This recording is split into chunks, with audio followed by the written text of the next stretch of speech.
Sejam muito bem-vindos a mais um episódio do ZaioCast. E no episódio de hoje nós estamos com um cara que está à frente, que lidera uma empresa que eu tenho certeza que vocês devem ter o produto dele em casa. Na maioria das casas, pelo menos aqui da nossa região, né? Tenho certeza, cara. Sim. É uma empresa que traz luz para casa de vocês. Logo vocês vão saber aí.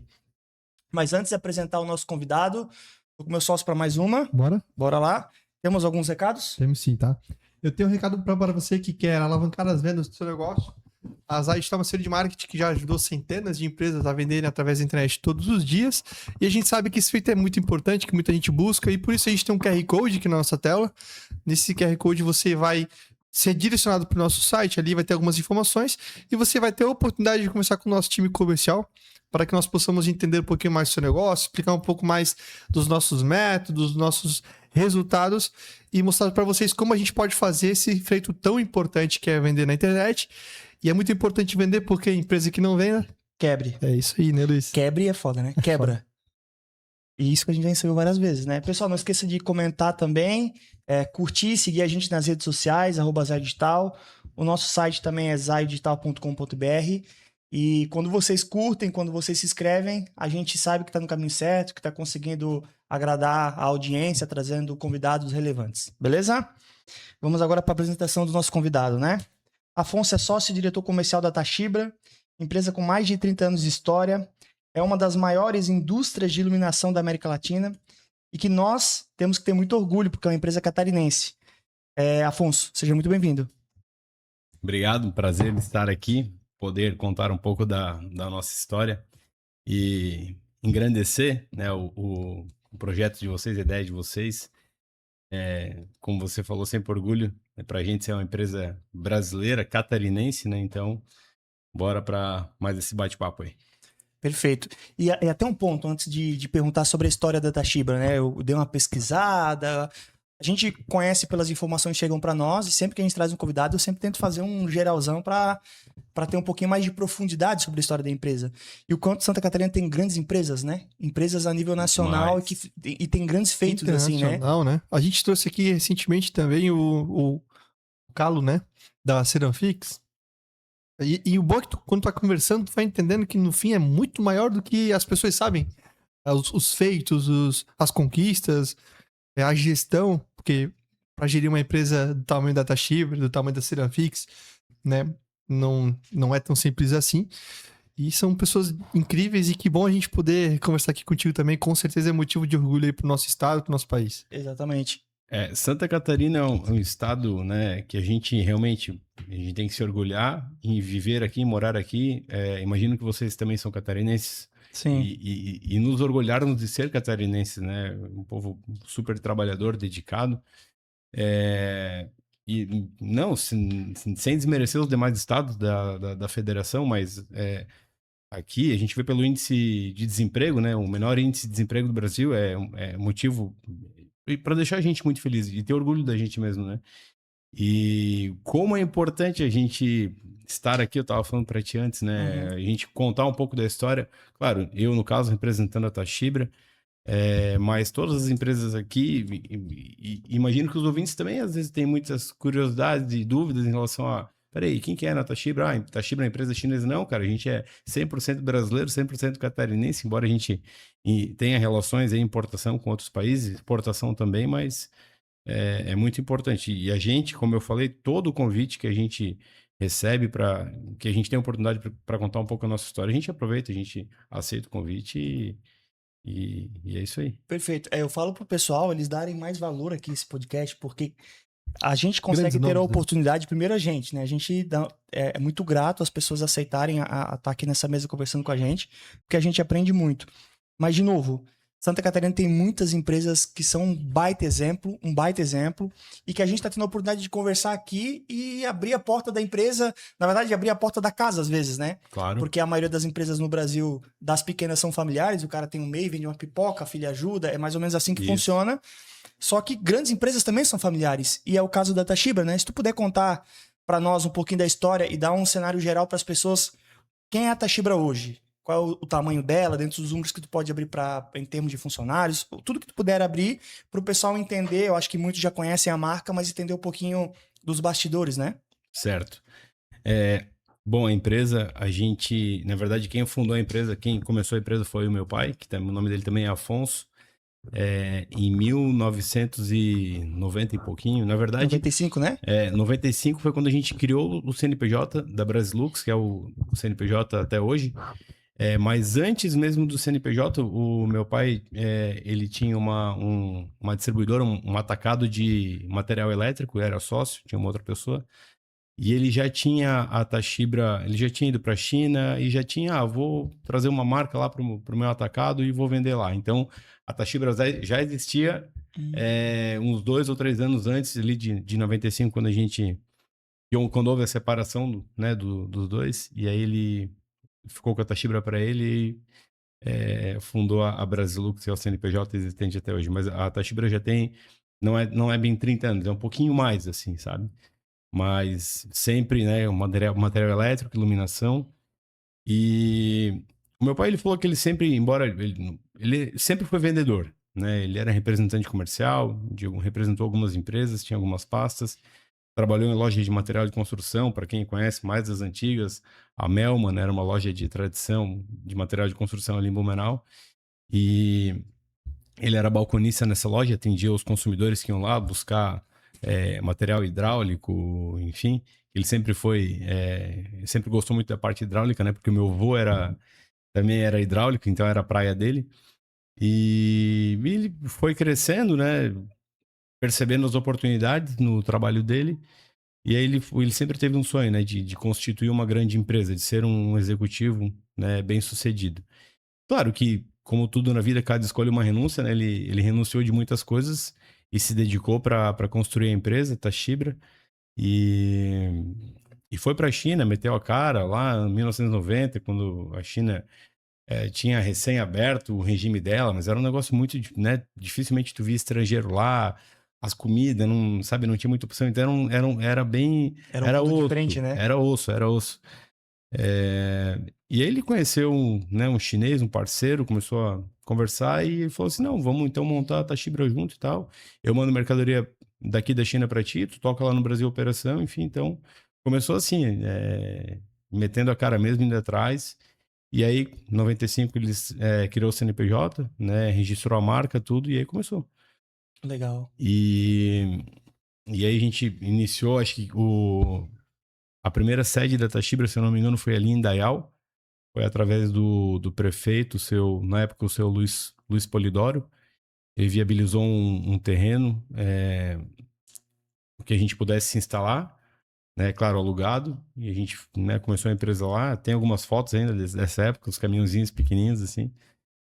Mas era importação, era só importado, só produto importado. A gente ia para a China, escolhia os produtos, trazia e vendia o que o chinês mandava. Nem sempre era o que a gente tinha escolhido, né?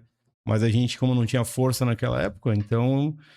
E o pai sempre foi um cara muito comercial, né? E até hoje ele é.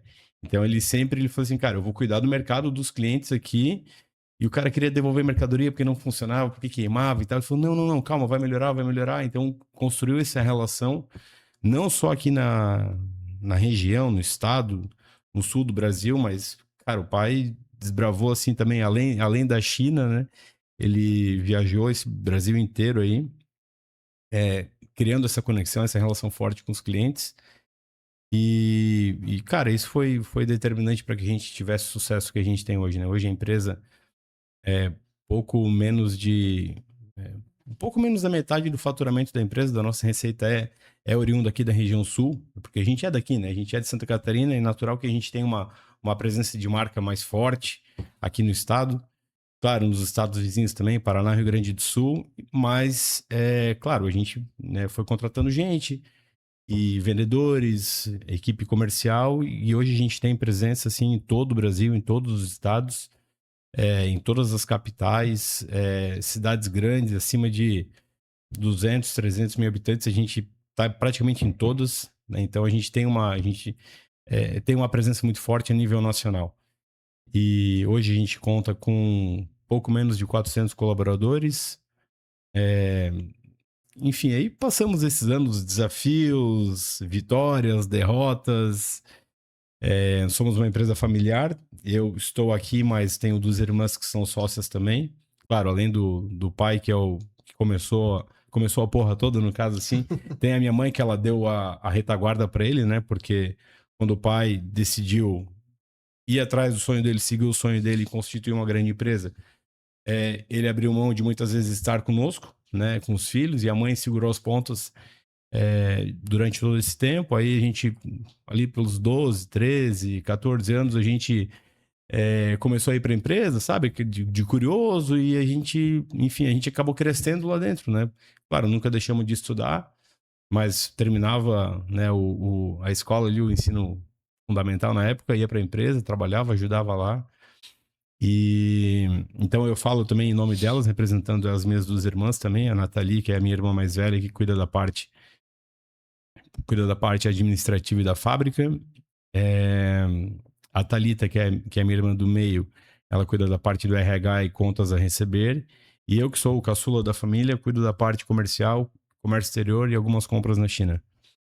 Então, eu acho que é isso aí. Eu consegui contextualizar de forma... Excelente, excelente. Ô, Afonso, o teu pai fundou a Tachibra e tinha quantos anos?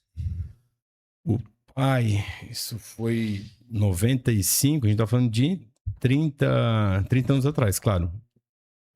O pai tem 67, então ele tinha 37 anos. 37 anos. 37 anos. Por que eu pergunto, cara? Hoje está muito difundido, por exemplo, China, né? Boa parte dos empresários, a indústria aqui, muito forte. Eu acho que talvez é o país com mais força econômica e industrial do planeta, né? Mas há 30 anos atrás, já não era nem perto a mesma coisa em termos de acessibilidade, em termos de até de conseguir, acho que desenrolar, eu quero, nesse sentido também, desenrolar uma conversa lá, uma conexão, enfim. Ir para lá com certeza já era um desafio, mas se conectar e montar um negócio com a China, tipo, era muito, muito difícil. Hoje tu conversa, hoje tu faz videochamada, hoje tu liga. Há 30 anos atrás era completamente diferente. Cara, como que isso aconteceu? Como que foi esse início? O que tu pode contar pra nós em relação a isso? Tem uma frase que o pai fala que eu não vou roubar dele, porque não vou roubar, vai continuar sendo dele, mas eu vou falar aqui. Ele sempre diz assim, para as pessoas que estão procurando por uma oportunidade, um negócio, né? Ele sempre fala assim, esteja sempre em todos os lugares possíveis e imagináveis, em todos os dias, em todos os momentos da sua vida. E uma hora a oportunidade aparece. É claro, por isso você tem que sempre se preparar, estudar, né? Estar inteirado do mercado, do que vem acontecendo, mas uma hora a oportunidade passa na sua frente e você tem que estar preparado aí para aproveitar. E na época, ele já tinha o atacado de material elétrico ali, como eu falei, ele aspirava a ter uma marca dele e não vender a marca de outros, né? Não, eu quero criar a minha marca e quero vender minha marca. Então ele foi numa missão empresarial para a Coreia, para China ou Coreia, não lembro, acho que para China. Empresários aqui da região, muitos deles, claro, hoje têm seus negócios também. E ele falava assim que, poxa, ele visitava a feira, aí via outros colegas ali também estabelecendo contato e um negócio, e pô, e ele nada. E aí teve um problema na volta, que a companhia aérea que eles tinham comprado a passagem, que era a VASP, na época, tinha dado um problema que a companhia aérea chinesa ou coreana não tinha aceitado a passagem da VASP, porque ela estava numa situação meio ruim financeira, né? E aí eles tiveram que fazer escala na Coreia do Sul. E aí eles foram alojados num hotel, e aí já final da viagem, já estavam voltando já, né? E aí naquela noite o pai decidiu, sei lá, tomar uma cerveja no lobby do hotel para dar uma espairada, enfim. E lá ele acabou conhecendo um chinês. E acabou virando o sócio dele depois. Foi ele que falou assim, conheceu o chinês lá no lobby do hotel, tomando uma cerveja e tal. Cara, eu tenho um sonho e tal. Aí o chinês, ele já tinha morado, né, no Brasil um tempo, tinha morado na Bolívia. Ele falava um pouco de, né, português, arrastava, enfim, começaram a conversar daquele jeito, né? E ele falou assim, cara, eu posso te ajudar no teu negócio, né? Foi aí que eles fecharam o negócio, aí o Pedro, na época, né, o Pedro Wang, ele cuidando da parte, né, de produção de mercadoria na China e meu pai cuidando da revenda aqui no Brasil. E aí eles começaram o negócio e foi aí que, depois de um tempo, né, então naquela época a Tashibra era metade do meu pai e metade desse chinês, né? E depois de um tempo eles acabaram também fazendo outros negócios, né? E nesses outros negócios que eles fizeram juntos também, o meu pai era dono, né? Tinha 50% e o chinês, o Pedro Wang, tinha 50%. Até que um dia o Pedro procurou meu pai, o Pedro Wang procurou meu pai e falou assim, ó, esse outro negócio que a gente desenvolveu depois da Tashibra, eu quero ficar com ele 100% para mim. Em contrapartida, eu dou a Tashibra 100% para ti. E fecharam o negócio. Né? Então, naquele momento, a Tashibra massa passou a esse ser fazer negócio dos caras, né? assim, no fio do bigode, olho no olho. E... Até o começo do negócio já deve ter sido assim, ou eles Sim. estruturaram tudo. Não tem. Era Porto de Cavalheiro, né? Cara, isso é muito legal. Mas o nome do cara é Pedro... Não, né? O nome dele é Wang Bichen. Boa, é isso. Porque é Wang muito Bichen. Pedro é codinome. português, chinês, Mas né? como ele já tinha tido algumas passagens aqui pelo Brasil e Bolívia e tal, aí o pessoal, né, porque todo chinês que vem para cá ou que estabelece moradia em outro país, ele adota um nome, né? Uhum. Seja em português, inglês, enfim, às vezes John, Eddie, Karen, essas aqui no Brasil, como ele estava aqui na América Latina, América do Sul, ele falou assim, eu quero o Pedro. Então, que se ele estivesse na Europa e os Estados Unidos ia ser Peter, né? Então, é assim. Sim. Cara, muito legal, né? Ontem a gente estava conversando sobre um ponto e o quanto tem pessoas que são mais técnicas e menos comunicativas, tem pessoas que são mais comunicativas, né? Mas o quanto a comunicação dele, essa questão talvez um pouco mais despojada, um pouco mais de relacionamento realmente, foi crucial pra Tashibra ser. Ela ter nascido, né? Tipo, com certeza no caminho do desenrolar da história foi ainda mais fundamental, ou tanto quanto, né? Mas a gente tava falando sobre isso, né? Uma oportunidade dessa ele criou, né? Tipo, foi numa conversa despretensiosa que As nasceu. coincidências surgiram depois dele ter tido as ações próprias, né? E hoje a característica da empresa, a gente é muito forte comercialmente. Comercialmente eu digo de criar essa relação, de estar próximo do cliente, de ter essa conversa olho no olho, a palavra, o fio do bigode ainda valer ao nosso conceito, entendeu? Então isso é muito forte. Hoje, qual é a maior força da empresa da Tashibra hoje? A parte comercial. A gente vai para cima, a gente ofensivamente, sabe? A gente é brigado, a gente é agressivo. E de criar essa relação com o cliente não é uma relação apenas por preço, não. É criar uma relação, cara, eu tô aqui, vamos se abraçar, agora é hora de comemorar, vamos comemorar junto, agora vem uma onda, né, o mercado esfria, agora, porra, não dá, vamos chorar juntos também. Mas a gente é uma empresa muito de criar essa relação forte com os clientes. Não é à toa que vocês, 30 anos, passaram por diversos governos, Sim. diversas crises. Até eu queria entender um pouquinho, dentro daquilo que tu pode falar, quais foram os momentos mais desafiadores nesses 30 anos, assim, que tu lembre? Seja, poxa, sei lá, foi a pandemia, foi antes da pandemia, e o desafio foi, cara, caixa. Pô, teve um período, época que caixa... Eu digo porque, assim, a nossa audiência, ela é constituída, na maioria das vezes, por empresários. E, cara, as dores, elas são normalmente as mesmas. Às vezes o cara fala, não, o meu negócio, ou a minha situação, e quando tu olha, tem um cara grande que tá sofrendo as mesmas coisas, só que numa proporção diferente. E é um cara que hoje ele tem talvez mais ferramentas para conseguir lidar, tem mais estruturas para conseguir suportar aquilo, mas as dores são as mesmas, só em outra proporção. E quando às vezes a gente traz alguns desafios do grande, fica claro, tipo, caraca, o cara também passou por isso. E olha onde é que ele tá hoje, sobreviveu a tudo isso. Às vezes há coisas que eu achava que eu não ia conseguir, inclusive. Eu diria que acho que foram 2 momentos que foram bem, bem difíceis, assim, pra gente. E um, inclusive, é recente, mas acredito que foi pro mundo todo, que é a questão da pandemia, né? Mas eu vou por ordem cronológica, eu vou lá atrás, assim. Em 1998, 99, a gente praticamente era uma empresa importadora, né? Então, a gente pagava a mercadoria $1, né? FOB na China. Chegava aqui, a gente colocava, né, os impostos, multiplicava, né, por 1,2, 1,30, que era a conversão do dólar pro real naquela época, e boa. Era o teu preço ali de custo e tu aplicava o teu operacional, a margem de lucro, enfim. E então o câmbio naquela época já era praticamente 1 para 1, vai. Se não era 1 para 1, era R$ 1, R$ 1,20 para $1. $1, R$ 1,20. E a gente comprava da China naquele momento a prazo, né? 90 dias, 60 dias, através do Anbi Chain, que era o chinês que segurava as pontas lá, né? E naquele ano teve a primeira desvalorização grande do real, né? Que era quase 1 para 1, assim, foi para 2, né? $1 era R$ 2. Então a nossa dívida na China praticamente dobrou. E imagine que, assim, hoje algumas empresas, para dar crédito para outras empresas aqui no Brasil, já são receosas, né? Tu tem que ter uma análise bem criteriosa do Serasa daquela empresa, como é que tá a pontuação, o score dele, se ele paga pontual ou não, enfim. Imagina para o chinês que tá aqui o chinês para a gente que está a mais de 20 mil quilômetros de distância, é outro fuso horário, né? Enquanto lá é de dia, aqui é noite e vice-versa. Imagina para o chinês que é desconfiado, né? Eles não trabalham com estoque, né? Não tem, a fábrica tá lá. Recebeu o pedido, chama os colaboradores para produzir, acabou o pedido, vai para casa. É assim que é. Caramba. Então, assim, beleza.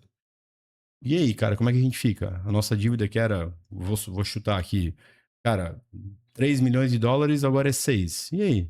Como é que tu faz, né, para pagar isso aí? Então, quando o seu Afonso ele foi para a China, e naquela época, quando ele fechou a parceria ali com o Pedro, na época, claro, todo ano, 2 vezes, 3 vezes por ano, ele tinha que ir para a China para dar a cara para lá para o fornecedor: olha, eu sou um cara sério, eu estou montando uma empresa, eu tenho uma estrutura, né? O que a gente combinar aqui é o combinado, vai ser cumprido.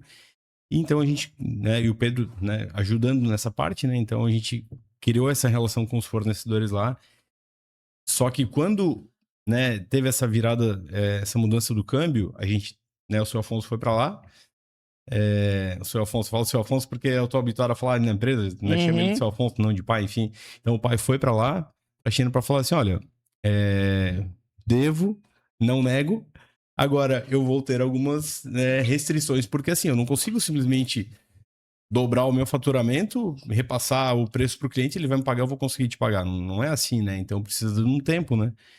Então essa foi uma dificuldade. E eles não congelavam, por exemplo, se Não. tu comprou valendo 1 para 1, aí como tu paga no prazo, mudou, ele Não, atualiza o preço. Não, meu amigo, ele quer receber, ele exportou para ti $100 mil, não importa se o dólar para ti dobrou de valor, ele vai querer receber os mesmos $100 mil. Ele não quer saber. Uma coisa que é engraçada, não é comum para mim, o meu pai, por exemplo, ele tem alguns momentos que ele comenta porque eu quase comprei o terreno tal por $1.000. Eu comentei contigo, né? Os mais antigos falam muito isso, eles marcam o tempo com dólar, né? Sim. Eles compravam com aqui no Brasil, nessa época aí dessa transição, muita coisa era balizada no dólar, né? E não tem. Mudou, o problema é teu, né? Tomara que te valorizou, né? Tipo. Imagina ele tendo que ir lá com o fornecedor falar assim: olha, eu devo, não nego, eu vou te pagar, mas eu preciso que tu continue me fornecendo mercadoria, porque se tu parar de fornecer, aí eu não vou conseguir te pagar. Entendeu? Então, assim, eu acredito. Isso em 98. Isso em 99, ali que foi a. Mas eu digo, tu imagina o nível de acesso, o nível de informação, de comunicação era muito mais difícil. Que naquela época, no governo do Fernando Henrique Cardoso, né? Num dos governos dele, o câmbio era fixo, né? E aí ele falou assim: não, vou manter o câmbio fixo ou não. Aí ele soltou o câmbio. Hoje o Brasil adota a política de câmbio flutuante, mas naquela época foi aí que deu essa grande desvalorização aí que, claro, as empresas exportadoras foi muito bom, né? Porque o produto deles ficou muito mais competitivo lá fora. Conseguia baixar o preço aqui, porque ia receber o dobro, né? Então... Eu não lembro em que ano que o Collor congelou o dinheiro, confiscou o dinheiro do pessoal. Foi antes, né? Foi antes, foi né? antes, foi bem antes. Então esse foi o primeiro desafio, né? E tu ia falar mais alguns, né? Eu diria que o segundo foi, assim, grande. Acho que foi a pandemia, né? Que no primeiro momento, mas não foi uma... Aí vocês sofreram talvez um pouco da... porque o cliente de vocês talvez também pediu prazo, né? Na verdade, no primeiro momento a gente, assim, cara, o que que eu vou fazer? Porque eu preciso continuar pagando fornecedor lá fora, ainda que a pandemia tenha iniciado na China, né? Tudo continua, né? É outra O política. navio ele não para, ele continua vindo para cá, tá contando o prazo de pagar mercadoria para China, container chegando, enfim. Então, graças a Deus, né? O governo entendeu que o material a categoria de material de construção era item essencial, porque muita gente, né, ficou restrita em casa, então aproveitou aquele período para fazer reformas em casa, já que a pessoa não podia ir para o escritório e tinha que fazer da sua casa o office dela, o home office dela. Então, aí o governo permitiu que as lojas de material de construção ficassem abertas, vendendo. E aí a gente, claro, que eu digo que no primeiro momento, assim, meu Deus, ninguém via a luz no fim do túnel. Claro, a gente também, né? Qual que é o impacto que vai acontecer com a gente? Mas Era muito incerto, né? prever isso, né? ainda no nosso caso foi curto, né? Porque, como eu falei, o governo entendeu o material de construção, item de material de construção como essencial e permitiu que a gente pudesse. Então eu diria que essa a maior dificuldade E ali foi mais até um hoje. fator cagaço, né? Tipo Isso. assim, como ele não foi prolongado, mas no início deve ter, tipo, e Claro, agora? Claro. Normal, né? E os clientes, assim como vocês provavelmente devem olhar pro chinês e dizer, cara, e agora? Os clientes de vocês devem fazer o mesmo movimento, né? Sim. Rapaz, e E agora? agora? Porque se fechar, eu não consigo pagar. Imagina que assim, né? O chinês preocupado se a gente ia conseguir pagar. E eu preocupado se o cliente ia me pagar. Porque se o Exato. cliente não me paga, eu não consigo pagar o chinês lá fora. Exato. Então é uma cadeia, E né? no fim, ali, aquelas movimentações do próprio governo em si, naquele momento de soltar mais dinheiro na mão do povo, Selic a 2%, isso no fim depois deu um efeito contrário, né? No Claro. sentido de um Claro. grande bump assim no. Claro. A gente, as empresas, né, que vendem produtos de material de construção, casa, enfim, tiveram um crescimento, assim, no ano 2021, 2022, acho que até 2023, o pessoal surfou uma onda boa, né? Foi É que tu bastante imagina tempo. uma linha de crédito a 2%, hoje está 15%. Tipo, a vender imóvel hoje tá completamente diferente de vender a uma taxa de 2%. Com certeza. E o seu Afonso lá, qual que foi o insight dele de já começar importando? Porque talvez há 30 anos atrás, talvez não, com certeza isso era extremamente menos comum. De quem que a gente ouviu falar isso?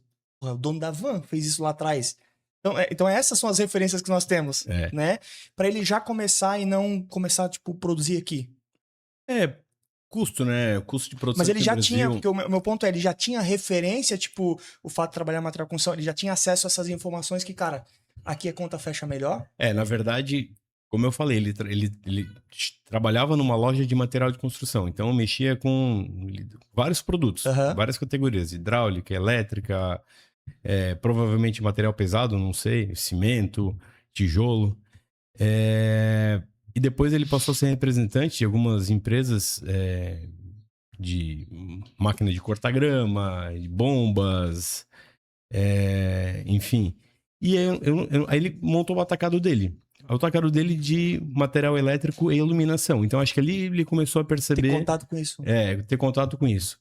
E naquela época, tudo que existia da iluminação, nada era feito no Brasil. Era tudo importado da China, né? Então, e aí começou. Então não tinha jeito de, vou fazer isso. Porque o meu pai é um cara comercial, não é um cara técnico, não é engenheiro, não, longe disso. Então ele falou assim, cara, eu vou trazer, eu quero fazer minha marca, aproveitar que eu já conheço de iluminação, material elétrico, eu vou importar isso aqui da China e vou fazer minha marca. Então, Porque às vezes a gente pode associar, tipo assim, porra, o cara teve sorte com o avião, tá, mas daí tu faz a engenharia reversa, por que ele tava na China? Por que ele foi pra iluminação? Ou seja, tem um faro, um cheiro, um estudo, uma visão. o cara teve contato com isso e ele foi estruturando essa ideia que não tem nada a ver com sorte. Existem algumas boas coincidências na jornada, mas é isso que é curioso, né? Pô, 30 anos atrás, o cara, eu vou lá na China, aí beleza, encontrou o Pedro, aí ok, mas antes disso já teve toda uma análise, todo um ponto de partida ali que mudou diferencial, completamente, né? Isso é legal, né? Ele tava vislumbrando a oportunidade ali, né? Ele falou assim, cara, eu, né, vendo isso aqui, produtos de iluminação, e, naquela época, as grandes marcas ainda dominavam aqui no Brasil, a Osram, Philips, GE, Silvânia, e falou assim, cara, por que não eu fazer a minha marca? E aí, claro, É um sonho audacioso, né? Vamos criar uma empresa de iluminação, cara. Provavelmente ele percebeu que provavelmente não, com certeza foi isso, né? Conhecendo ele, ele percebia que essas marcas que ele tinha que comprar para revender não eram boas comercialmente, não tinham flexibilidade, Aí ele encontrou eram uma muito oportunidade rígidas. Ele falou assim, cara, eu vou criar uma marca da iluminação, eu vou prestar um serviço diferente, eu vou flexibilizar a condição de acordo com o volume de compra de cada cliente, eu vou, né, enfim, eu vou entender meu cliente, eu vou me aproximar dele para ver o que eu posso fazer para cada um. E claro, a gente, né, começou naquele tempo, mas teve outras marcas que também começaram, né? Aí outros concorrentes, que alguns deles duram até hoje também, continuam sendo nossos concorrentes.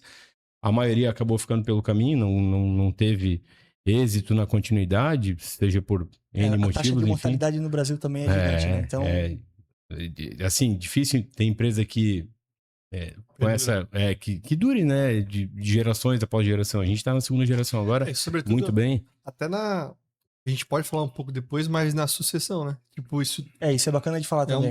Isso é bacana de falar. Muitas empresas nem chegam ali. Então, quando a gente vê, cara, como é que é feito isso, né? Pelo fato de nós três termos, e a gente ainda tem a figura do pai na empresa, né? Claro que ele não tá mais tão presente como ele tava, mas a gente conversa, se a gente não consegue tomar a decisão nós três, a gente consulta ele, né?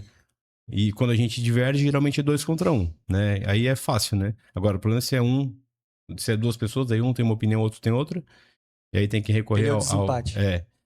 Ou quando tem, né, até 2, quando é 2 contra 2, né? De novo tem que recorrer pro fundador, pro patriarca.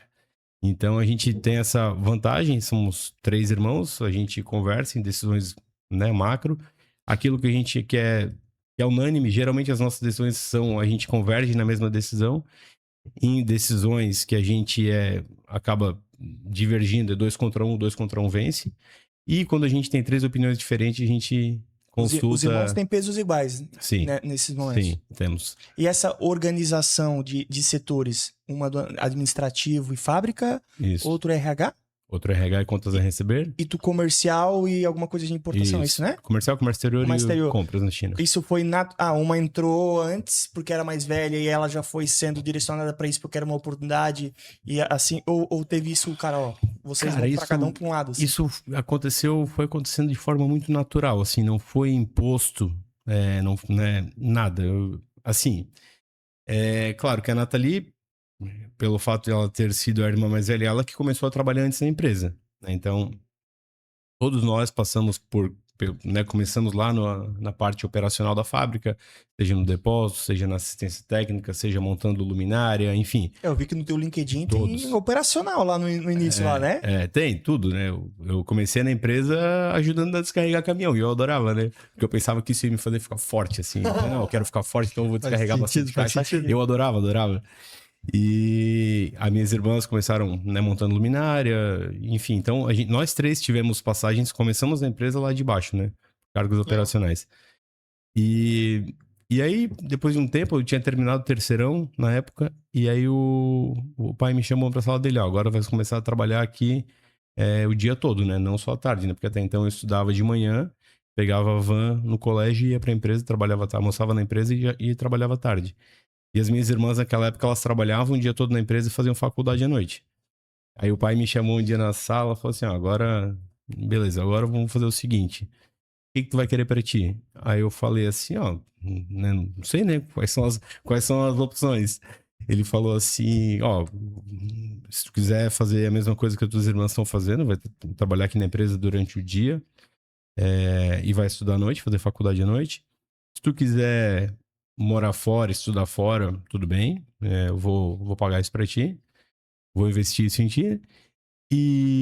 Mas eu ainda vou te dar uma terceira opção, que é a opção que eu escolheria. Ele falou assim, né? Sem forçação, assim, mas ele já me conhecia, né? Claro, ele já me conhecia, sabia que eu não gostava muito de estudar e tal, que eu era mais de ação, mais de execução.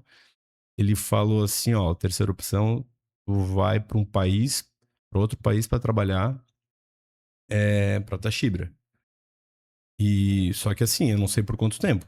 Passagem de ida, eu tinha 18 anos na época. Tinha feito. Não, tinha 17, nem tinha feito 18 ainda.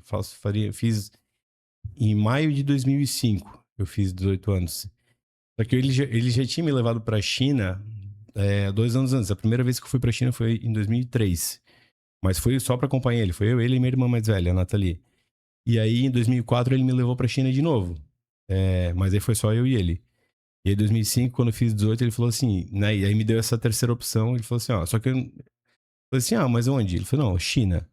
Aí eu pensei assim, cara, eu já fui 2 vezes pra lá, embora eu tenha ficado 10, 15 dias. Não é aquele bicho de 7 cabeças. Eu falei assim, não, acho que eu vou na tua sugestão. Ele falou assim, beleza, então faz um intensivão de inglês aqui, vai lá, daqui em diante tu não vai mais trabalhar lá na expedição, aí eu já tinha passado, já separava pedido, já era conferente, já era encarregado da expedição, né, de mercadoria da empresa. Ele falou assim, ó, 6 meses, né, de janeiro a maio, 5 meses na verdade, tu vai trabalhar no departamento de importação, vai aprender tudo que tu puder ali, vai fazer um intensivão de inglês, em agosto tu vai pra China. Eu falei assim, beleza, então foi tranquilo, e aí fiz isso tudo, e em agosto de 2005 fui pra China, aí eu fiquei lá até o final do ano, aí voltava pro Brasil pra passar o Natal e o Ano Novo com a família, né? Aí em janeiro ia de novo, voltava em maio pra passar o aniversário, né? Que o meu aniversário é no mesmo dia que o dele, então a gente fazia uma festa também. Não bastava ter o mesmo nome, né? É Afonso, mas também do dia 14 de maio. E eu voltava pra passar o aniversário, em junho eu já voltava. Então eu passava 10 meses por ano na China e 2 meses por ano no Brasil. Em dezembro e em maio eu passava no Brasil. Isso foi até 2008. E aí teve um momento que eu falei assim, pô, cada vez que eu voltava pro Brasil, eu via que a empresa estava muito diferente, colaboradores diferentes, setores diferentes, sabe, pessoas novas, e eu... E tu fazia o que lá, especificamente? Eu fazia de tudo. Ia pras feiras, buscava produto, visitava o fornecedor, fazia documentação de embarque, contrato com fornecedor. Pra Tachibra. Exclusivamente pra Tachibra. Aprendi, claro. Cara, deve ter sido uma escola absurda isso, né? Demais. Com 18 anos tu tem essa experiência. Demais. Pô, é engraçado. E eu nem sabia, na época eu não sabia, né? Hoje eu olho assim e falei, caramba, porra, foi uma loucura. Cara, absurdo, um passo mas assim. Eu fico até pensando no teu pai como pai, entendeu? Porque, tipo assim, vai morar outro país, pensando na mãe dele. Na minha mãe, exatamente. Tu tá maluco? Nosso filho. Inclusive, a minha mãe falou assim, não, eu vou morar com ele. Quando eu fui em agosto, ela ficou comigo lá. Cara, é o caçula, velho. E eu, o único filho homem, né? Então, e a mãe tem essa questão totalmente, do filho homem, né? E aí a mãe foi comigo, ela ficou lá comigo uns 30 dias, cara. Eu falei, não, quero procurar apartamento contigo, quero ver onde tu vai morar e tal. Clássico de mulher, que legal, cara. Mas eu fico pensando assim, cara, teu pai com certeza é um cara, assim... Muito sábio, cara é fundador da Tachibra, né? A gente sábio, né? A gente tem que lembrar isso. É que a gente vai pegando alguns elementos, assim, tipo, eu quero construir uma marca, eu encontrei uma oportunidade vendo na prática os erros. Eu fui pra lá, consegui me relacionar. O cara confiou nele pra poder fazer no fio do bigode. E agora dizer, filho, ó, isso é uma coisa que hoje em dia a galera parece que tem uma trava em relação a isso, né? Difícil. Não que eu não teria, eu também teria, eu acho. Não, o pai ele é um cara assim que ele talvez deva doer pra ele, né? Talvez isso, totalmente. né? Mas ele fala assim, ele pensa muito pra frente. Cara, isso vai ser bom pra ele no futuro. Ele te forjou, né? Então ele fez isso. As minhas irmãs também, eu era menor, ele mandou uma pra morar na Alemanha um tempo, outra pra morar, né? Então, assim, ele falou assim, às vezes contra a vontade da minha mãe, mas o pai é um cara assim, não, vai... Às vezes vai doer agora, mas lá na frente eu vou ver que eu vou ter convicção de que valeu a pena. É uma dúvida que eu tava guardando, depois tu falou sobre o teu caso, mas o teu pai, quando ele foi a primeira vez, ele já falava inglês? Nada. Mas ele desenvolveu isso no longo tempo ou... O pai se vira. Ele fala inglês básico, assim, mas se vira tranquilo. Nada. Meu Deus. Nada. E o que tu atribui que mais ele tu falou aprendeu? Pode. Depois tu passa o que mais tu aprendeu, o que tu acha que mais te ajudou a se desenvolver com essa experiência. Mas pode seguir na tua linha aí. Cara, eu diria que assim, ó, hoje eu vou dizer que eu sou um cara que eu não tenho medo, cara. Eu tenho eu não tenho medo de cara, pode me colocar em qualquer país, cara. Eu vou me virar, cara. Isso é um negócio que eu ainda falo pra minha esposa, eu falo cara, assim, isso é 99,9 não tem isso. Eu falo assim, meu Bruno, cara, eu aprendi e eu vou, né? Eu não tenho filho ainda, mas a gente tem planos. E eu falei pra ela assim, cara, é um negócio que eu imagino que deve ter doído no meu pai fazer isso comigo, talvez vai doer eu fazer isso, mas só pra te preparar, né? Ela assim, não, tudo bem, eu acho que é positivo sim, porque ter uma experiência num outro país, um lugar que tu não tá habituado, tu não ganha tudo ali de Zero mão zona de beijada. conforto, né, meu? Exatamente, Não, tu cultura sai completamente. extremo. Não tá indo pra Argentina, né? Que já tem Não, uma cultura diferente, tá indo pra nada, China. nada. E, Loucura. cara, assim, hoje eu penso assim que foi muito legal, né? Com certeza, com certeza. Foi legal. Aí o cara se acostuma, mas não é normal não, cara. Tipo, 18 anos, vai pra China, tipo, fica lá, 3 anos. Não, foi massa, foi legal. Comprar uma bicicletinha lá, tava me sentindo chinês já, indo nos lugares com a Pô, bicicletinha. e mandarim tu desenrolou também? Bom, naturalmente tu acaba percebendo, ouvindo os chineses falarem em diferentes situações, circunstâncias, enfim, tu acaba pegando um pouquinho, né? Não Aham. tem, E distinguir chinês de japonês, tu consegue? fácil. Chinês, Coreano? japonês, coreano, fácil. Não, isso é Como? tranquilo. Visualmente? Não, tipo, tem 3 orientais ali. Vai me dizer qual que é chinês, qual que é japonês, qual que é coreano. Eu não sei, não. Eu chutaria. É. Eu vi um vídeo de um cara bem racista dele falando sobre essa diferença de um do outro, E mas... é bem diferente. Pô, É bem ele- diferente. Eles ficam bravos quando confunde? Táxi, pô, eu vi um vídeo. Muito, Eu vi um ofensivo, vídeo cara. do cara vendo o jogo assim na. E o cara fica. O chinês. Ó, o japonês vendo o jogo. Não, era chinês e o cara era japonês e o cara chama ele de chinês, cara. Ficou virado num satanás, cara. Não, eles não briga, gostam, não. Eles não gostam, não. Inclusive... É mais ou menos que nem a gente. A Pode geopolítica confundir não é com o ligada. argentino. Tu ia ficar feliz ao argentino ali, ó. Não, pô, eu sou brasileiro, me respeita, né? Que é Pelé, Mais ou menos pô. assim, aqui é Pelé. Então, sim, pra eles é bem diferente. Culturalmente, a educação é bem diferente. Porque o Japão também é um país, assim, foda, né? Tipo, diferenciado, né? É. Culturalmente, eu digo assim, a tecnologia, essas questões lá também é muito forte, né? O Japão é um país bem evoluído, né? Tu vai pra lá. Eu nunca fui, não conheço o Japão. Não fui ainda. Mas conheço muitos japoneses e tu vê, é diferente, eles, né? Educação, a higiene, cara, é bem diferente. China não, China é tranquilão, faz lá de boa, tu dá risada e China é bem mais tranquilo. Mas dizem que lá é verdade que lá é propício ao estereótipo, propício a dar ao que aconteceu, por exemplo, a própria pandemia em si, né? Mas eu não tô dizendo que a origem foi proposital, nem nada disso. Sim, sim. Mas dizem que o padrão de higiene que a gente tá acostumado é igual à própria Índia, né? Se tu olhar o padrão de higiene, é uma coisa completamente... Cara, Índia é pior, né? É pior, né? É mais osso, assim. China já evoluiu bastante, mas ainda a China é brabo, cara.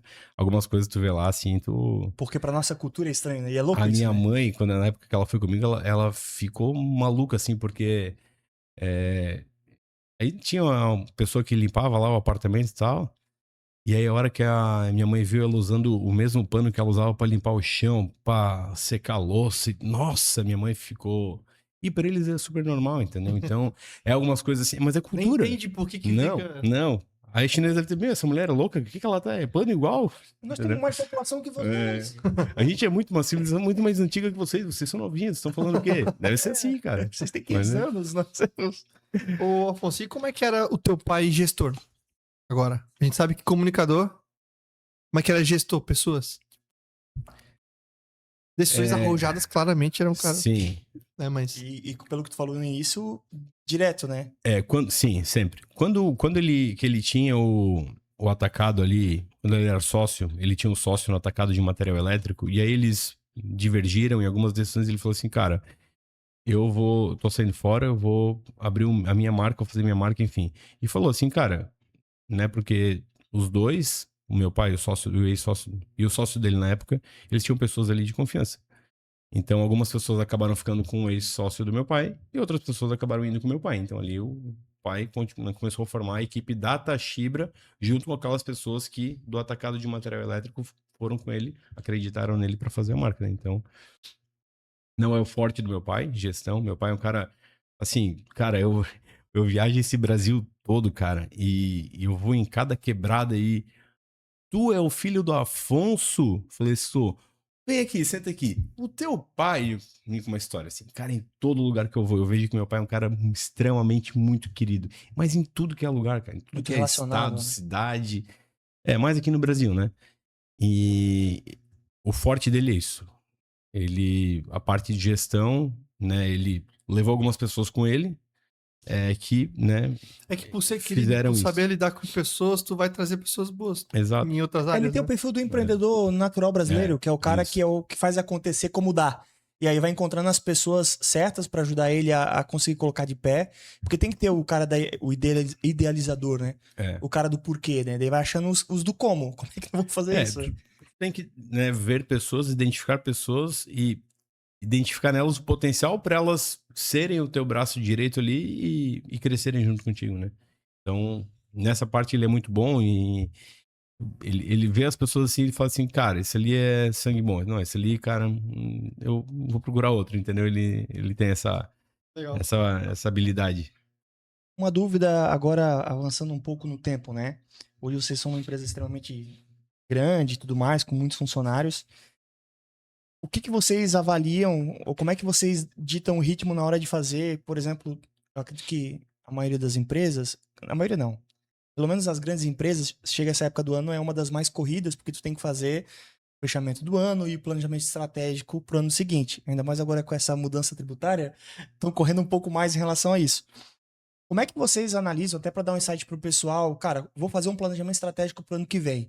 Claro que isso varia de tamanho para tamanho, mas quais são os indicadores que vocês analisam para ditar o ritmo de velocidade? Ó, ano que vem vai ser um ano de pleno crescimento. Ano que vem vai ser um ano onde a gente vai segurar um pouco mais, vai organizar um pouco mais a casa. De novo, eu sei que é muito contextual, mas como é que vocês avaliam, no momento específico X, a gente fez dessa forma, agora a gente está num momento diferente, então a gente está num pace diferente. Como é que vocês analisam isso? A empresa, hoje a gente tem, né, 30 anos de mercado. A gente teve algumas decisões que a gente tomou que foram muito acertadas e teve algumas decisões que infelizmente não foram muito acertadas. Então a gente acaba criando uma experiência, acaba criando essa casca, né, essa resiliência. Para uma empresa jovem, é fácil tu crescer 20, 30%, 40%, 50% ao ano. É fácil. Para uma empresa que ela já está consolidada no mercado, é difícil, né? Então a gente, claro que a gente projeta crescimento. Agora, quanto de crescimento a gente leva em consideração? O ano, se é ano político, não é? Algumas variáveis, a situação econômica do país, taxa de juros. Então, são algumas variáveis que a gente leva em consideração para determinar qual que é o crescimento que a gente vai projetar, não só para o próximo ano, né? Mas para os próximos 3 anos, né? Então, 3, 5 anos, enfim. Então, a gente tem claro que a gente é uma empresa de bens de consumo, uma empresa que tem no seu DNA, no caso, a iluminação, mas também a gente quer aumentar o portfólio, porque assim, cara, a marca a gente já tem, então vamos aproveitar melhor a marca, criando outros produtos, fechadura Eu vi eletrônica, fechadura no site. linha de cabos de carregadores, de celular, sabe, e outros dispositivos também. Cara, é uma infinidade de coisas, né? Que pilhas agora a gente vai trazer também, parte de material elétrico, extensões, filtro de linha. Então a gente transita legal com esse tipo de consumidor nesses varejistas, né? De material de construção, material elétrico, enfim. Então, vamos aproveitar melhor. Como é que meus clientes crescem? Eles crescem abrindo loja. Como é que eu posso crescer? Claro que melhorando a minha presença junto com eles, mas também aumentando o portfólio de produto, né? Já que, né, a gente, graças a Deus, conseguiu construir uma credibilidade muito forte. A marca Tachibra tem muito respeito no mercado. Sim. E claro que isso não se compra, né? Isso são anos da mesma... Tu tem que ter política, tu tem que ter valorização das pessoas, tu tem que ter teus clientes, tem que se demonstrar parceiro, não só se demonstrar parceiro, mas ser realmente parceiro, né?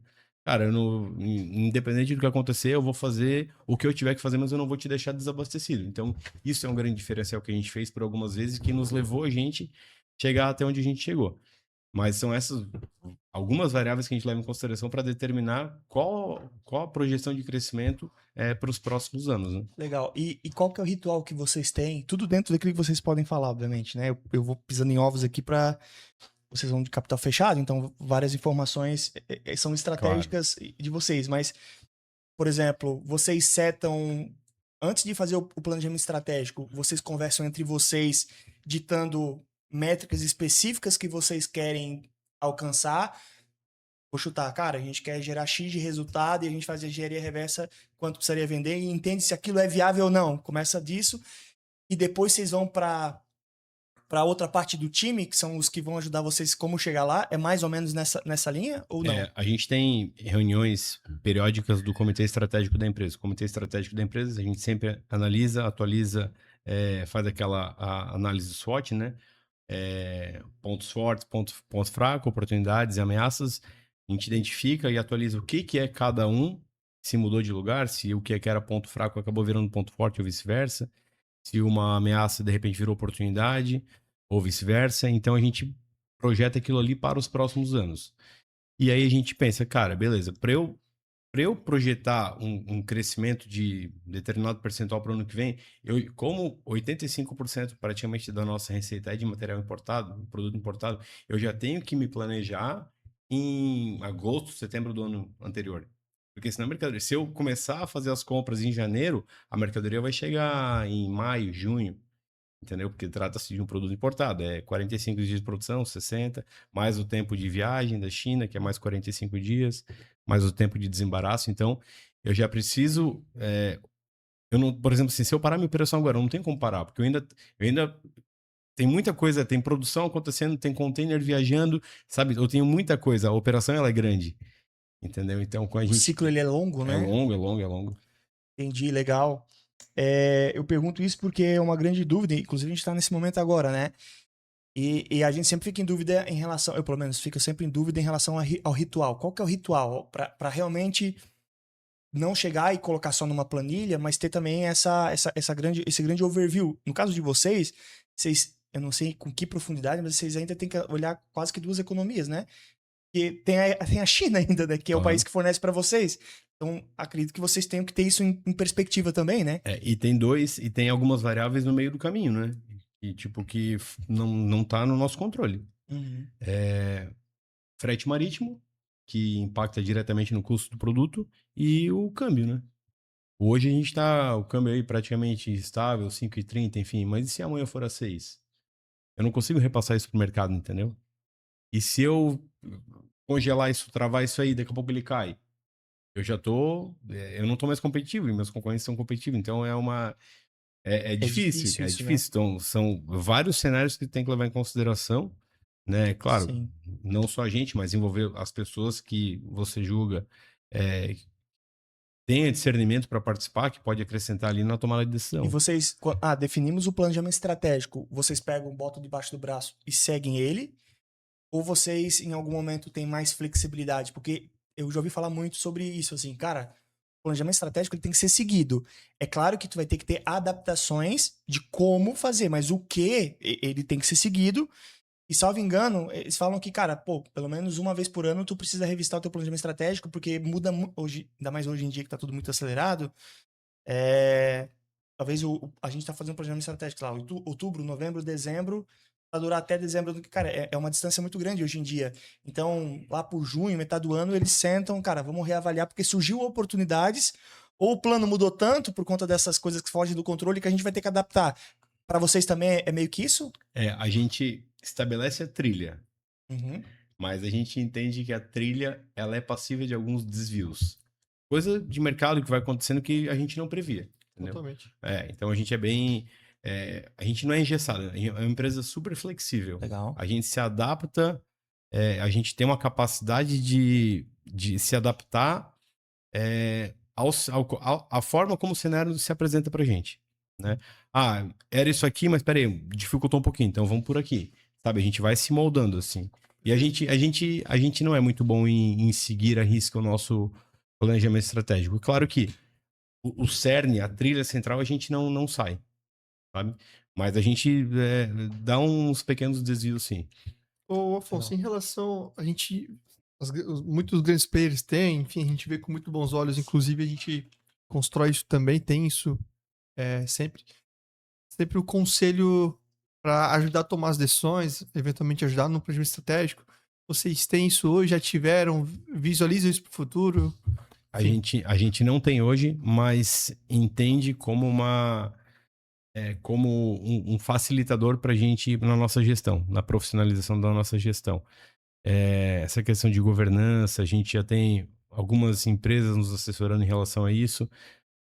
Não tomamos a decisão qual vamos seguir, mas entendemos que isso sim vai ser benéfico para a gente nos próximos anos, sim. Uhum.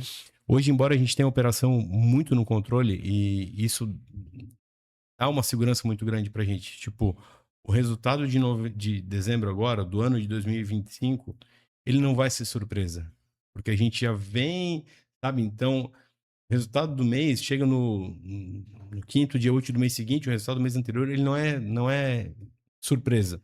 A gente tem a operação muito no controle e isso, claro, mostra que a gente tá fazendo a coisa certa, né? E, tipo, vai dar prejuízo? Sim. Se der prejuízo, ok, a gente tava sabendo que ia dar. Vai dar um lucro de tanto? Sim, a gente tava sabendo, porque a gente, o dia a dia a gente faz muito bem, entendeu? A operação, como eu disse, e não tem coisa melhor, né, do que tu ter uma operação no controle, tu já sabe mais ou menos que no final do mês ela vai dar aquilo ali e batata, assim, dificilmente foge daquilo que a gente prevê. Então isso é muito bom. Essa questão de governança da segunda geração, a gente está assumindo aí de ter uma pessoa nos auxiliando num conselho, de criar um conselho, sim, tá no radar, sim, nós três, inclusive, validado pelo seu Afonso, a gente Que hoje deve quase fazer que é isso. um conselheiro, né? É A função importante, dele, é né? importante, é importante. Aí, E ó. ter um externo também é importante, né? Porque Sim, às uma vezes visão diferente, né? é uma visão diferente que a gente não é Não tá habituado a viciada, ter. né? Exato. Porque a gente tá, por exemplo, assim, qual que é a experiência do mercado profissional que eu sei hoje? Cara, é Tachibra. Se me pedir para eu, sei lá, fazer uma outra coisa, cara, dificilmente eu vou saber, porque eu não tive experiência. O que eu sei é importação, exportação, venda de iluminação, mercado no varejo brasileiro, material de construção, enfim, é isso. Uhum. A E o- gente. Desculpa, Gustavo. Acredito que a pergunta do Gustavo tem a referência a muita da nossa experiência, apesar da gente ser uma empresa jovem, né? Mas o fato de hoje a gente ser muito impactado pelo digital e a gente acaba tendo muita informação. Às vezes a gente acaba colocando um pouco de ansiedade a carroça na frente dos bois e tal. Isso eu acho que é um pouco normal. Mas a gente pegou grandes conselhos com as referências que a gente tem, referências às vezes que a gente nem conhece, mas que a gente estudo de caso. Empresa X, cara, que empresa legal, o que eles fazem, como é que eles se comportam, como é que é a cultura deles e tal. E o conselho, ter um conselho é uma dessas informações que a gente pegou de empresas que às vezes não eram tão grandes, mas que já tinham um conselho que é justamente, e lá atrás era até um pouco mais fácil.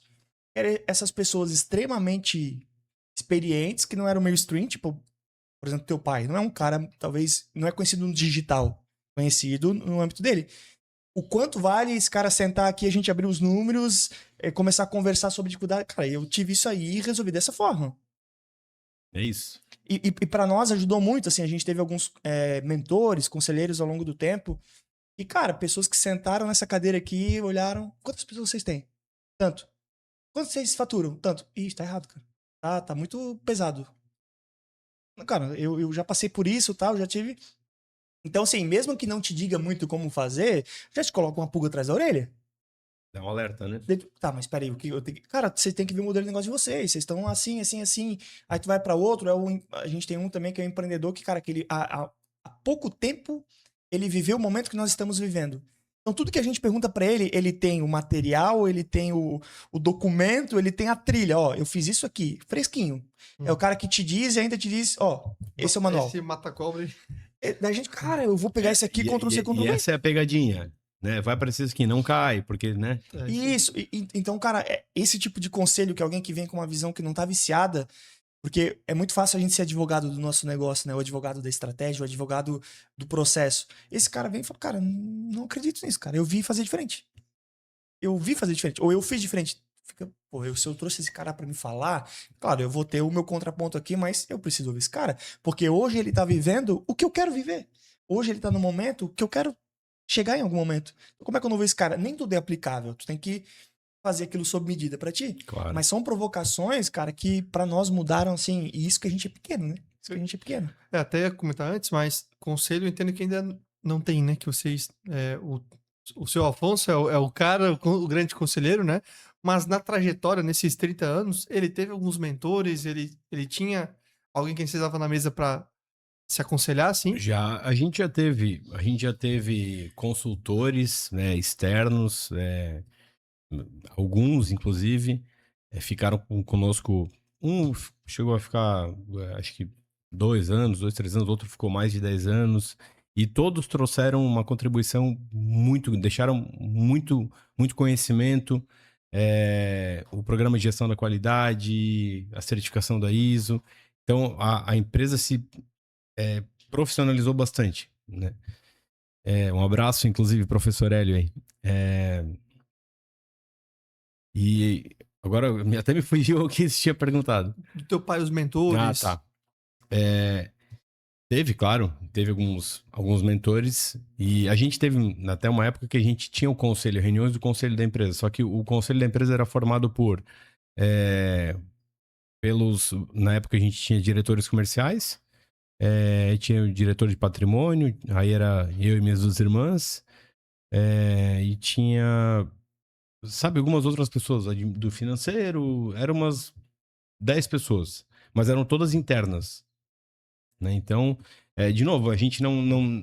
Claro, era bom porque a gente deliberava algumas questões, só que elas eram pouco produtivas, sabe? A gente deliberava, mas tinha pouco encaminhamento, pouca produtividade.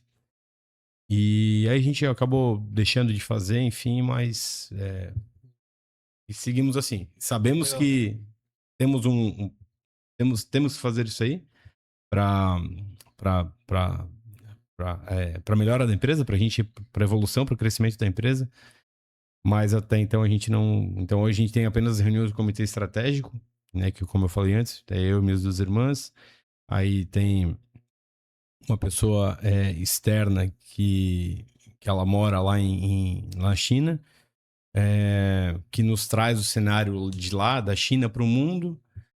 Tem a pessoa do custos, tem o gerente do nosso desenvolvimento de produto, inteligência de mercado, que também é uma contribuição muito importante. Então a gente tem essas pessoas, cada uma nas suas áreas, que a gente atualiza sempre a análise SWOT, e dali a gente usa como base para definir o nosso planejamento estratégico para os próximos anos. Legal, legal. Tu trabalha diretamente com luz. Essa é uma pergunta muito difícil, cara. Vamos ver se tu consegue ajudar para as zonas de casa. Luz de dentro de casa, é branca ou amarela? Depende aonde dentro Nos de quartos. casa. Nos quartos. Geralmente, essa é fácil. No quarto. Não, pra mim não é. Pra minha sogra é.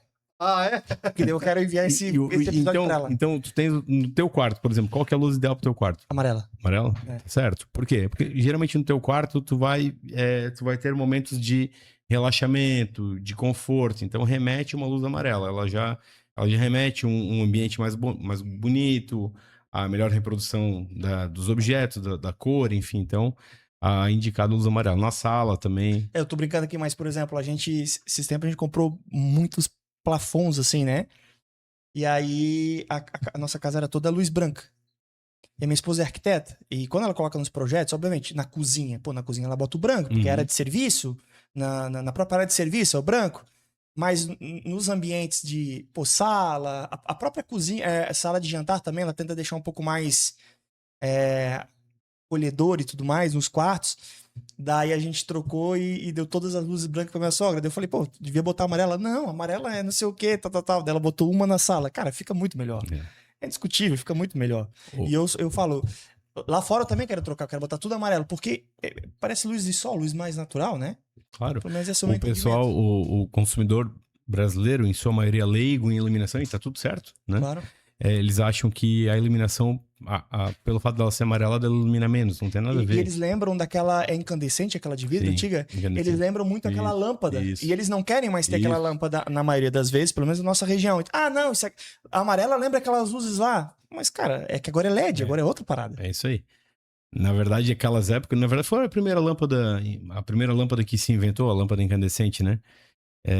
Tanto que a gente homenageia no nome o fundador Explica o nome Tachibra, eu pesquisei, eu sei agora. Mas, cara, é sensacional, vocês juntaram muita coisa no nome só. Tachibra, apesar de... Isso é um negócio engraçado, porque às vezes quando vou nos interior, nos clientes, assim, de cidade pequena, Pessoal, mas Toshiba é japonês? Eu falei, não tem nada a ver com japonês. Pelo similaridade com Toshiba e tal, ou pensa que é o Xi de China no meio. O Xi do Toshiba, de fato, é de China, mas não tem nada a ver com a empresa originalmente brasileira, com muito orgulho, por sinal. Mas o T de Toshiba é uma homenagem a Thomas Edison, que é um americano, que em 1940 e pouco, né, inventou a lâmpada. O AS, né, é de Afonso Schreiber, as iniciais do nome do meu pai. Então, Thomas Edison, Afonso Schreiber, Xi de China, que é onde a gente começou as operações de importação, né? E o BRA de Brasil. Então, quando eu vou na China, eu falo assim, quem que é o teu cliente aqui do Brasil que homenageia que você no nome? Eu quero um desconto aí, quero uma condição melhor. Cara, vocês conseguiram colocar 4 homenagens num nome. Sim. A gente tá tendo que se bater aqui pra botar uns nomes numa empresa que a gente tem e a gente tava olhando nome em latim, nome em grego e tudo tem. Tudo que imaginar tem. E Talvez aí falta isso aí, ó. A gente misturar alguns países. Depois eu vou te mandar notas pra tu pensar. Mas eu vou... Não, mas sabe como surgiu isso aí, cara? Tomando uma gelada. Churrasquinho e tal. Meu pai, a família dele, os irmãos dele, conversando, aí surgiu o nome. Mas voltando àquela questão da iluminação, da cor da iluminação, o brasileiro, a maioria do brasileiro é leigo em iluminação, compra iluminação apenas pela potência, né? Porque, não, essa daqui é 40 watts, vai iluminar mais que essa de 30. Mas potência é consumo de energia. Não vai dizer que ilumina mais. Depende da eficiência da lâmpada, né? Eu posso ter uma lâmpada de 100 watts, ela ilumina menos do que uma lâmpada de 50 watts. Caraca, isso eu não sabia. Exatamente. É o que a maioria não sabe. Quando você vai comprar um equipamento, um produto para iluminar, você vai comprar o quê? Porque o que ilumina? É lumen. Luminosidade. Quantos lumens tem essa lâmpada? Que aqueles pontinhos lá, não? O que é o lumen? Lumen é a unidade de iluminação. Por exemplo, esse pendente aqui, essa luminária aqui, ela deve ter o quê? Uns 500 lumens. Entendeu? Mas isso é uma conta ou ele é algo físico que tu visualiza esse lumen? Tu visualiza. Só que, claro, um lumen tu praticamente não vai ver. Digamos que um vagalume. Um vagalume, quando ele conhece, porque a geração mais nova, porque hoje em dia tu não vê muito vagalume, né? Mas antigamente a gente via bastante. Eu lembro, a gente ia no sítio, tinha bastante vagalume. Tanto que a gente homenageia o vagalume. Não tá aqui, mas nos outros materiais da empresa tem o vagalume como nosso mascote, né? O vagalume, quando ele, no ponto de ele acender porque o vagalume ele tem uma fosforescência, né, que dá a luz ali deve ter 2 lumens, não sei. Entendeu? Lumen é unidade de luz. Mas a minha dúvida, por exemplo, eu troquei uma lâmpada lá em casa dessas de LED, área externa. E aí quando eu fui trocar, a que queimou, ela tinha tipo soltado a proteçãozinha de cima. E tinha tipo umas plaquinhas assim. Aquilo é o lumen, não? Não, aquilo é um LED. Ok. Aquilo é um LED. Tá, entendi. Aquilo é um LED, eu tava SMD. confundindo com isso. Por exemplo, uma lâmpada normal de 9 watts, ela vai ter 860 lumens. Ok.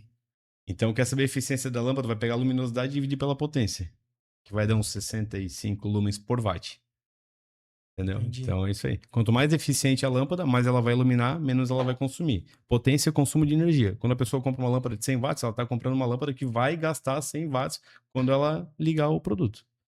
Cara, é completamente diferente do que a gente imaginava. Cara, isso é básico, isso é mais... É o que eu tô falando, a gente não... O brasileiro não é habituado a... Sim. Ele vai muito... como lá no passado, as incandescentes, e lá incandescente tinha de 40, de 60, de 100 watts. 75, 200, pronto, era aquilo. E a referência da potência ficou na cabeça do consumidor. Entendeu? Então, depois, quando passou para as lâmpadas fluorescentes compactas, as lâmpadas frias também, era lâmpada de 15 watts, 20 watts, 25 watts. E hoje LED, a eficiência do LED é muito maior, porque no passado você tinha que ter uma lâmpada de 100 watts ou uma lâmpada de 60 watts, e depois você teve uma lâmpada de 60 watts, ilumina tanto, vamos dizer, 600 lumens. Depois uma de 15 watts ilumina os mesmos 600 lumens. E hoje a gente tem uma de 9 watts que ilumina os mesmos... Tá vendo?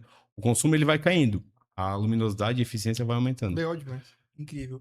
E sobre essa mudança da incandescente para LED, como é que foi para vocês esse processo? Porque toda mudança de mercado, ela é sempre... Se eu conseguir prever ou estar próximo dessa antecipação, eu consigo surfar essa onda. Tem empresas que, não, isso é mais uma febre e não vai vingar. Existe muito, às vezes, essa falta de crença na inovação. Como é que foi para vocês? Vocês já sabiam por importar da China? Cara, é isso que tá sendo aderido nos outros países? Faz sentido ou não? Como é que foi para vocês esse processo de mudança? Eu posso dizer que eu tenho até orgulho de ter participado da primeira transição de fonte de luz, quando a gente importava praticamente lâmpada incandescente. Aí na China começou aquele negócio do apagão e tal. Não, é isso aqui, lâmpada mais econômica, lâmpada fluorescente. Então a gente saía de... claro, isso não acontece da noite pro dia, não é de uma hora para outra. Simplesmente a demanda da incandescente vai caindo, né? Então eu tenho que comprar menos, eu não posso apostar em crescimento nas vendas, eu tenho que apostar em queda, e em contrapartida eu vou aumentando, né, o volume, apostando na fluorescente. E depois, até que a incandescente praticamente não, né, a demanda era muito baixa, aí a fluorescente era o que demandava no mercado. E depois do LED a mesma coisa, o LED surgiu, mas o LED era muito caro. Eu lembro que a primeira lâmpada de LED que a gente importou da China em dólares era $8. Mas uma dessas normais de casa, assim? Ou... $8 uma lâmpada. Vendia R$100 no mercado. Vendia pouco, só que o LED ele foi evoluindo, né? Da mesma forma. Isso em que ano? Em 2008, por aí. Cara, R$100 lá? Nessa época. Só pra tu ver, tipo, nessa época uma Coca-Cola 2 litros é 2 pila. Tipo, né? E aí, eu tinha lâmpada, só que assim, 2 meses depois que eu ia comprar na China, ela já tava 10% mais barata, 20%. O preço foi caindo. Tanto que hoje, uma lâmpada melhor, tu paga 15 centavos de dólar. Na China, uma que há pouco mais de 10 anos atrás pagava $8. Entendeu? Então... É que muita coisa mudou. Também, né? E vai dando escala e aí aquilo vai... E aí tu fala assim, qual é a próxima tecnologia? Cara, não sei. Eu não sei. Eu acho que o LED ainda tem bastante para evoluir ainda. Legal. E a Tashibre em si, tu comentou rapidamente sobre essa abertura de portfólio, mas o que pudesse setar para onde é que vocês estão indo? Tu comentou sobre fechaduras e tudo mais, mas para dar um pouco desse spoiler pro pessoal, para onde é que os setores que vocês estão caminhando e tudo mais. Bom, como eu falei, a gente tem uma presença muito forte nas lojas de material de construção, elétrica, home center, enfim. Então, quando eu vou visitar meus clientes, eu tenho que ficar de olho, sempre vendo, cara, esse produto aqui tá indo bem, esse aqui tá demandando mais. Aí tu pergunta pro cliente, pergunta pros nossos vendedores, né? Que a gente tem mais de 200 representantes no Brasil todo. Então, isso é um segredo nosso, né? Segredo não, mas é algo que a gente usa bastante. Dar ouvido aos nossos representantes, à nossa equipe, porque são eles que estão no front lá na frente, eles que estão entendendo o que o cliente quer, o que o consumidor está procurando, enfim. Então a gente aproveita esse comentário, né, essas informações para levar para a China e falar assim, cara, é isso aqui. Aí a gente vai para a China, visita feiras, visita os nossos fornecedores, vê o que eles têm de novo para ir escolhendo produto diferenciado para a gente lançar. Legal, legal demais. Então, isso não fica só em iluminação. Tudo que a gente entende que a gente pode vender em lojas de material de construção, elétrica, casa, enfim, home center, a gente avalia para trazer também. Ô, Afonso, imagino que vocês devem acompanhar bastante o mercado, e inclusive o mercado internacional, né? De que maneira vocês consultam, consomem, tem alguém lá olhando as tendências? Como é que funciona essa parte? Tem um parceiro nosso, um prestador de serviço, na verdade, que ele trabalha, ele faz essa parte de relacionamento com fornecedores lá, né? Hoje eu e o gerente de marketing e desenvolvimento de produtos, a gente vai para a China 1 ou 2 vezes por ano, a gente fica lá com o Carlos, que é essa pessoa que presta esse tipo de consultoria para a gente. E ele tá antenado, ele tá ligado em tudo. Cara, isso aqui, ele sabe os fornecedores, as marcas, as fábricas chinesas estão vendendo para quem no Brasil, o que tá vendendo, como tá vendendo, a que preço que tá vendendo, porque me ajuda, né? Eu entendo mais da demanda do mercado aqui. Aí o nosso gerente de desenvolvimento de produto, ele avalia tendências nos países de primeiro mundo, Estados Unidos, Europa, enfim. E tem esse input do Carlos, que ele está na China, entendeu? Então, a soma desses 3 né, dessas 3 fontes, acaba a gente reunido e a gente acaba tomando as decisões mais assertivas. Porque, para onde a gente vai, qual produto a gente lança, por que a gente lança, não lança. Legal, legal. Animal. Caminhando pro final aqui, eu tenho uma dúvida, como é que vocês, já que são indústrias, vocês enxergam marketing? Quais são os departamentos que estão abaixo de marketing, ou o marketing está abaixo de quais departamentos para vocês? A gente... Bom, eu posso ter uma visão um pouco diferente, que eu sou mais, né, de nós 3, de mim e das minhas irmãs, no caso, o comercial acaba sempre puxando um pouco mais o marketing. Eu, na verdade, até gostaria de ter o marketing para mim, assim. Porque o marketing, ele tá muito relacionado, tá muito ligado com a parte comercial, né? De como você se vende, não só o produto, mas a empresa. Eu digo que a gente, nesses 30 anos, a gente teve um departamento de marketing um pouco mais tímido, eu diria um marketing mais passivo. Um marketing voltado para confecção de embalagem, fazer um espaço Tachibra, ter uma comunicação, definir material de ponto de venda junto com o cliente. Então era um marketing um pouco mais tímido, assim. Mas sim, vemos o marketing como muito mais amplo, como macro, porque, querendo ou não, é tudo de como a empresa se comunica com os seus clientes e consumidores. Né? Desde a parte de produção na China até... Cara, eu acho que o marketing ele tá presente em todas as etapas, na verdade, né? Seja o marketing interno, do marketing que fala para o marketing externo. Eu acho que é crucial você ter essa comunicação com os seus clientes e principalmente com os seus consumidores. Total. Então, o nosso organograma na empresa ele está em constante evolução. É um assunto vivo, né? Ele vai mudando. Ah, isso aqui, peraí, bota isso aqui. Não, muda aqui. Não, Nathalie, pega isso aqui pra ti. Thalita, sabe? Então a gente vai sempre conversando e atualizando. Mas eu ainda tenho a pretensão, e elas sabem disso, mas vamos dar o tempo ao tempo, não vamos fazer nada atropelado. E faz muito sentido. Se conecta a muito, gente enxerga muito assim também. Claro, são negócios diferentes, modelos diferentes. E a indústria, ela tem essa característica, né? Porque talvez o marketing ele era mais associado à questão da embalagem, essa questão um pouco mais do físico.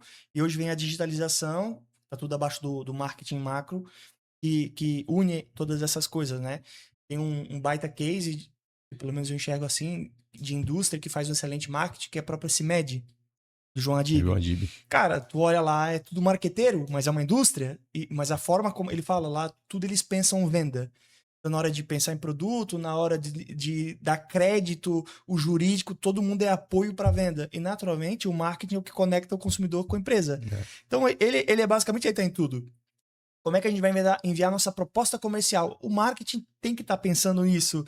Como é que a gente vai se relacionar com as pessoas? Como é que a gente se posiciona no digital? Tudo, o marketing ele é essa grande cola, né? E na Zayo a gente muito dessa forma, né? O Gustavo é diretor de marketing e vendas aqui da Zayo. Então, é justamente o marketing que gera demanda para vendas. Então, quando eu penso em gerar demanda, eu tenho que ter um olho para produto, eu tenho que ter um olho estético, eu tenho que ter um olho de canal, tudo para gerar para o meu comercial, tudo para gerar... E o comercial tem que ter esse apoio do marketing. Então, tudo se correlaciona muito, né? Eu li o livro do João Adib, acho que é Meu Sangue Amarelo. Isso. E é muito legal, o cara é muito marqueteiro. Ele tem uma energia muito diferente, né? É invejável, assim. Não invejável no sentido bom, assim. Claro. O cara é um cara que inspira, né? Claro. E quando eu acho que você consegue criar essa cultura de todos os departamentos dentro da empresa, seja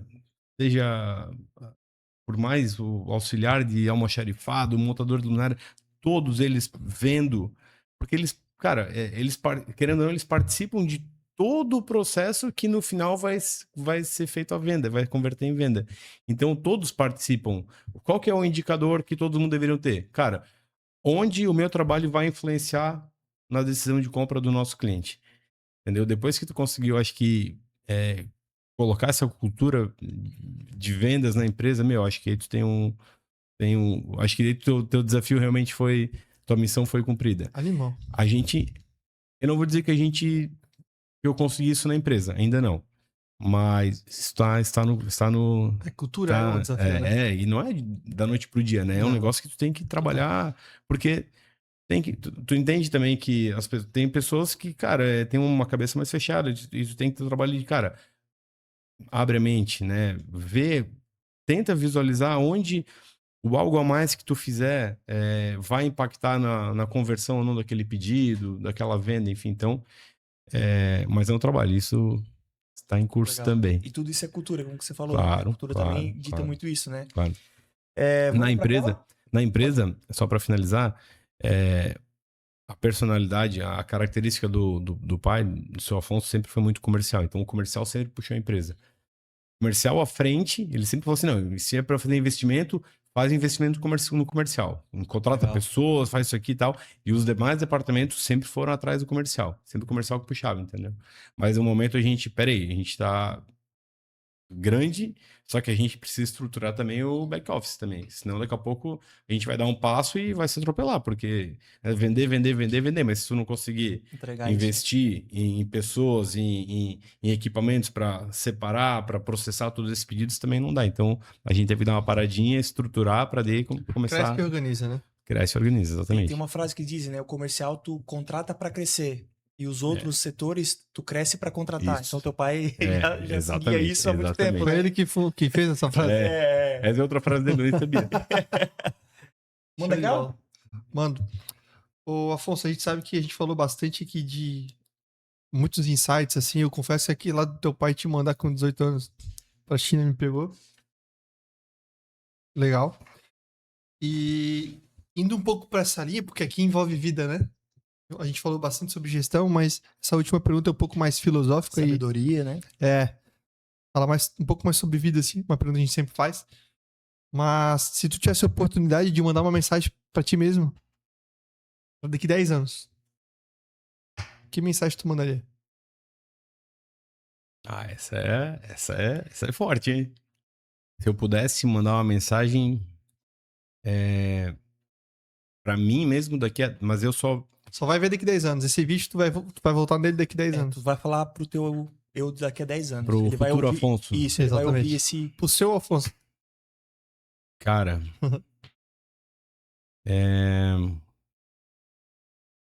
A gente cresce, né? A gente passa por muita situação na vida e a gente aprende muito, mas a gente nunca aprende o suficiente, aprende bastante, né? Então, claro, hoje eu tenho uma... Eu tô falando assim, mas eu tô falando qualquer coisa pra eu pensar na resposta, entendeu? Tá tudo certo. É uma forma. É pra refletir mesmo, né?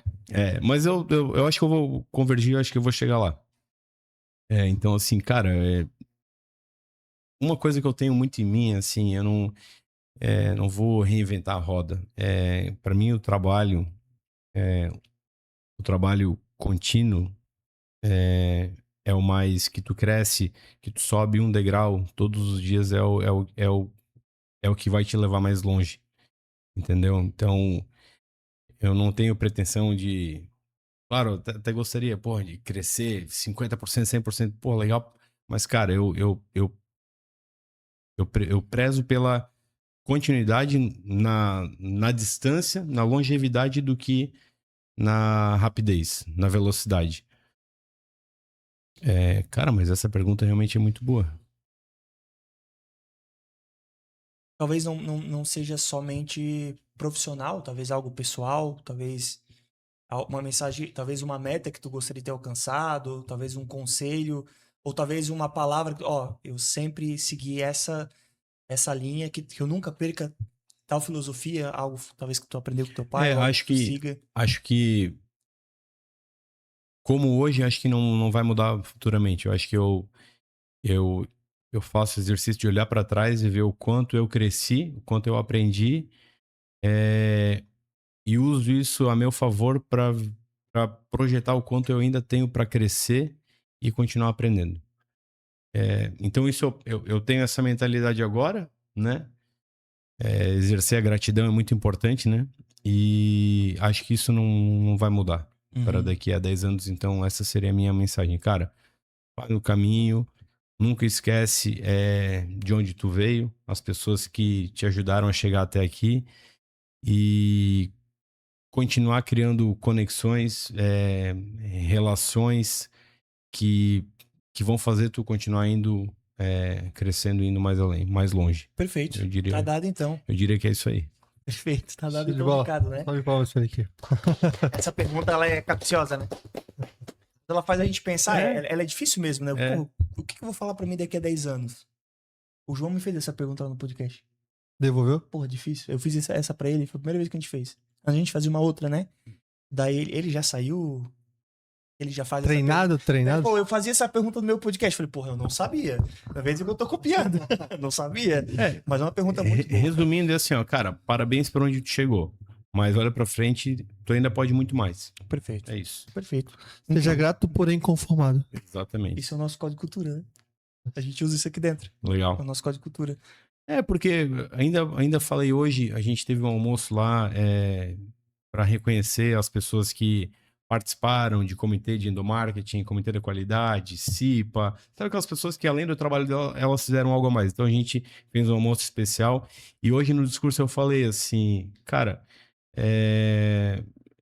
que legal, né, a gente poder contar com vocês, porque você fazendo algo a mais, você tá mostrando, cara, que você quer mais, entendeu? Exato. E então vai muito de encontro com o que eu falei ali. Perfeito, perfeito. Muito obrigado, tá? Obrigado mesmo por ter participado.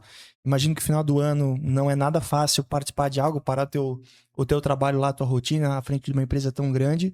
Então a gente é muito grato. Espero que tenha gostado. Pessoal, não esqueça de curtir, comentar, compartilhar. Redes sociais, qual que tu quer passar? Da Tashibra ou a tua? Tanto faz. Tashibra Oficial, Instagram. O meu é afonso.tashibra. A gente sempre tá colocando material lá, criando esse relacionamento melhor, né, com o pessoal. E tu tem que falar mais, cara, no digital. As pessoas têm que saber quem são vocês, cara. Mas por isso eu até agradeço o convite. Exato. Agradeço o convite. A gente como eu falei, é uma oportunidade, porque assim, a gente, trabalha, mas às vezes a gente esquece que, peraí, quem tá consumindo o produto da Tashibra, quem que tá por trás dessa marca? Cara, a gente tem problemas, tem dia que a gente acorda bem, tem dia que a gente não acorda tão bem, tem dia que a gente tá doente, tem dia que a gente tá mais feliz. E, cara, a gente é humano, né? Exato. Agora eu lembrei que eu tava falando lá nesse jantar. Eu falei assim, por mais... E tem uma coisa que o seu Afonso fala que é muito verdade também. Por mais que os processos vão automatizar, a gente vê cada vez mais robôs e tal, mas, cara, nunca vai ser só AI, inteligência artificial, nunca vai ser só robô. Sempre vão ser pessoas, exato, né, por trás disso. E tudo é para pessoas, no fim das contas, né? E assim, o que ele fala é assim, por mais que uma empresa às vezes tenha um produto inovador, um produto tecnológico, um serviço diferenciado, cara, no final, o que faz a diferença para as empresas crescerem mais? São as pessoas. Então, conexão, relacionamento... Claro, não adianta tu ter relacionamento se tu não tem um produto, se tu não tem um serviço legal. Tem que ter tudo isso, mas o diferencial realmente são as pessoas, são as conexões que você cria, que você estabelece. Perfeito, perfeito. É isso aí. Então, redes sociais passadas. Espero que vocês tenham gostado. É isso, né, Gustavo? É isso aí. E até a próxima, né? Até a próxima, então, pessoal. Valeu. Valeu.